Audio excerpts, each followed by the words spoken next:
वर्ग का कोई बच्चा 21 वर्ष में बूढ़ा हो जाता है और दूसरे वर्ग का कोई लड़का 28 साल में जवानी के ठुमके आरक्षण के डीजे पर लगाता है। बिहार जहां गणित में निगेटिव अंक पाने वाला व्यक्ति सिस्टम के माइनस से गुणा करके इस प्रकार पॉजिटिव बन जाता है कि नौकरी तो अकेले में घर बुलाकर कहती है,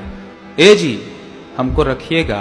तालियों की गड़गड़ाहट में न्यू इंडिया का नारा भले ही भावनाओं की थाली में संभावनाओं को सजाकर निकलती तो एक सुनहरे भविष्य की तरफ है, लेकिन समझौतों के लहर में अतीत के बुलबुले यकीनी तौर पर हैरान तो करते हैं। चलिए माना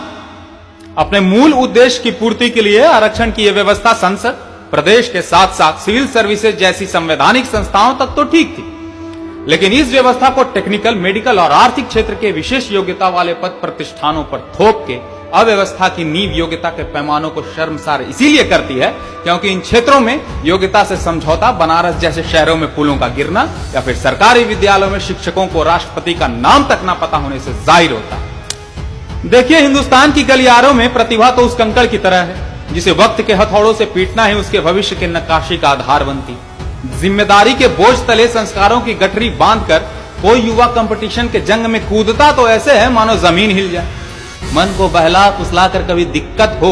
तो 3 इडियट्स वाला ऑल इज वेल सुनकर प्रतिस्पर्धा का श्री गणेश भी कर देता है,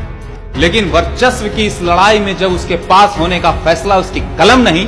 बल्कि उसके जात करने लगे तो अध्ययन के नाम पर प्रतिभा का चीर हरण किसी नैतिक दोगलेपन से बढ़कर कुछ नहीं। समानता को स्थापित करने के नाम पर वर्गों को मक्कारी की चाशनी पकड़ाने का नाम है आरक्षण। समुदाय विशेष को सिर्फ जन्म के आधार पर अंकों की मुफ्तखोरी का अद्भुत आयाम है आरक्षण। अद्भुत इसलिए क्योंकि जन्म के समय अगर किलकारियों की आवाज से जात पात पता चल जाती तो साहित्य के हर एक कोने से शब्दों के माटी से ऐसा महल बनता जिसमें लोगों की नुमाइंदगी उनके कर्म से नहीं बल्कि आन बान और शान से बनी आरक्षण के शीश महल से होती।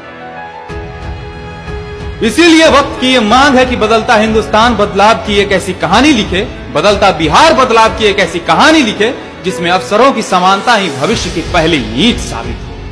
भविष्य जो विद्यमान हो, भविष्य जो कायनात के गगन में दैदीप्यमान हो, भविष्य जिसमें प्रतिभा के प्रकाश का जातिवाद के अंधकार तले सम्मान हो और अंततः भविष्य जो बिहार और हिंदुस्तान के चप्पे चप्पे में एक समान हो। धन्यवाद।